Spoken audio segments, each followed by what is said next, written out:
Welcome back to KIRKY'S kitchen, and this is part 2 of lemon meringue pie. So in part 1 we made your lemon meringue pie case from pastry, which you should have back with you, so you're going to need that. You should also, for equipment, you're going to need a saucepan, a small saucepan. You're going to need a palette knife or a spatula or a spoon, a small knife, a zester or a grater, a tablespoon, and a chopping board, and an electric whisk. I haven't actually got an electric whisk at home, so I'm going to use a KitchenAid here to whisk, and you need a large clean mixing bowl as well. And then with your ingredients, you're going to need in your saucepan 125 mils of cold water. It's got to be cold. So you're going to put your cold water in, and in there you're going to put 25 grams of corn flour. Just make sure it's all in, make sure it's weighed exactly, and it's got to be cold. So this is your mise en place. So in there you've got your corn flour and your cold water, 50 grams of caster sugar, the zest of a lemon. With your lemon, you need to zest it first before you chop it. It's much easier, and you want the whole. If you don't like lemon, you can use limes or you can use oranges as well.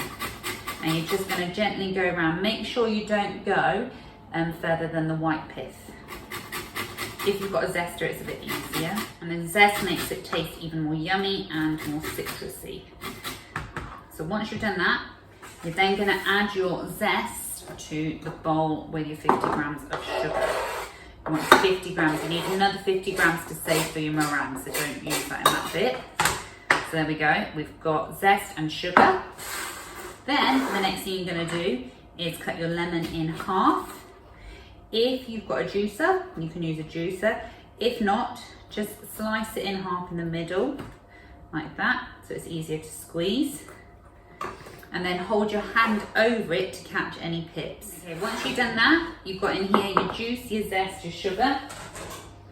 And then you want a really clean bowl, a really clean large mixing bowl to make your meringue in. Make sure if you've got it out of the cupboard that you've washed it again and cleaned it, just like I have, and dried it. So this is your large mixing bowl. You're going to put your whites in there from your egg, and in there go your yolks. Now, you would normally just crack it in, mix it, but I want you to do it separately in another bowl in case you split your eggs. So make sure that bowl is clean, which I've just washed. And then I'm going to get my 2 eggs, and I'm going to do it individually. So in here, I'm just going to crack on the side. And this is the white.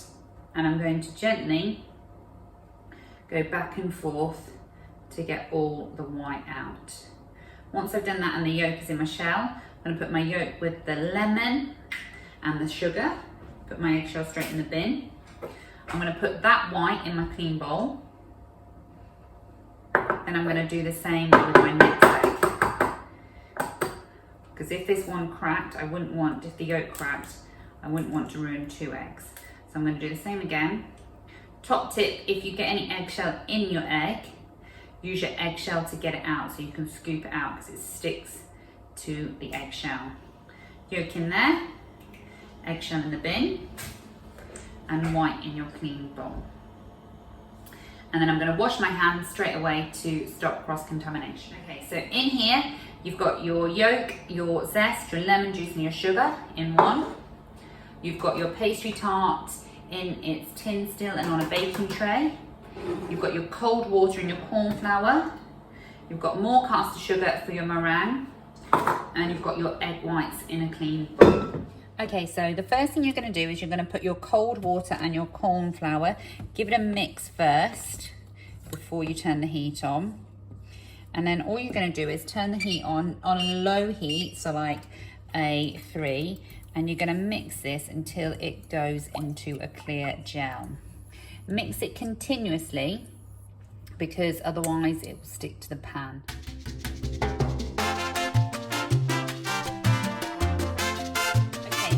you can see that it's starting to clump, it almost looks like jelly. Now you want to keep stirring so it forms a paste. You don't want any liquid left. See how quickly it turns? Once it goes to jelly like this, take it off the heat, and then you're going to add your next bits. In here, you're going to add your sugar, your lemon, and your zest and lemon juice mixture.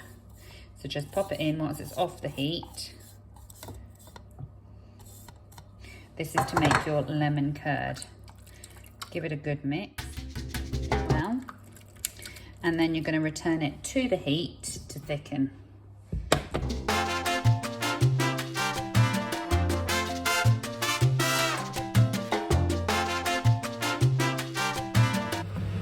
And you want it to have a nice thick dropping consistency. There we go, beautiful. Okay, turn your hob off, put it on a heat-proof mat, and then next.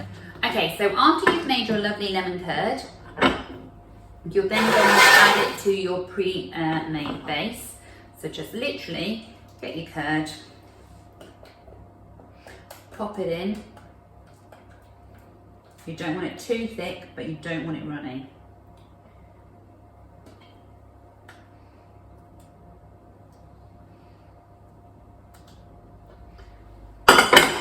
Spread it out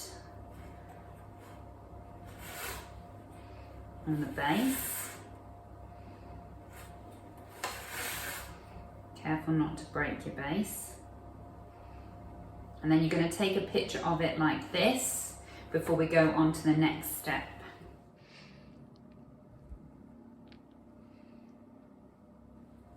So once you've put your lemon curd in and your base, you're then going to put that aside. You need to then preheat your oven to 200 Celsius, ready for the meringue.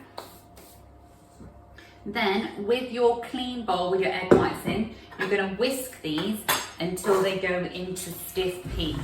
So you can use an electric whisk. There are some of these at school as well, so you can use them, but then it's more washing up. So I would use an electric whisk. And to do this, just literally whisk it till it goes into peaks, which I will show you.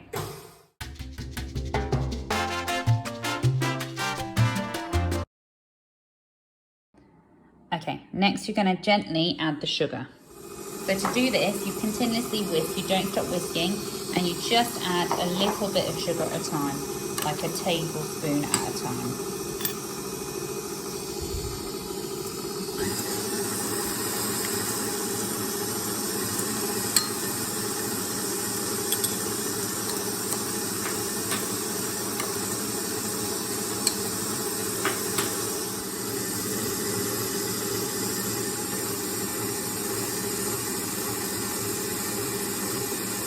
Okay, so the perfect meringue, you can see here, it's nice and shiny, and when you drop it, it's still in nice peaks.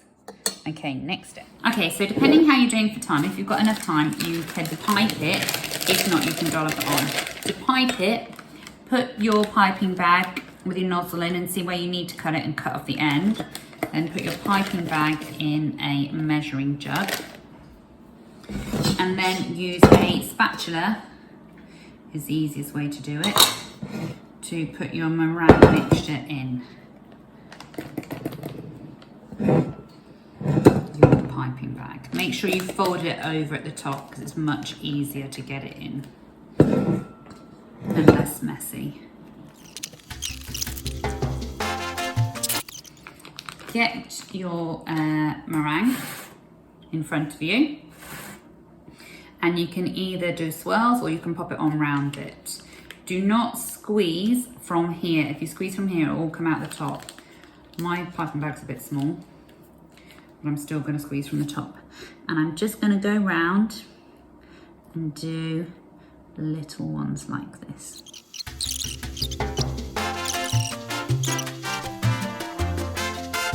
Okay, there we go, beautiful. And then you're gonna just put it in the oven. It's just literally to cook your meringue, not to cook anything else. Your filling is cooked, and your tart is cooked. So you're just going to put it in the oven for about 5 to 10 minutes until your meringue is golden, and then you're going to take a picture and get all washed up once it's in the oven, and then take a picture, and well done.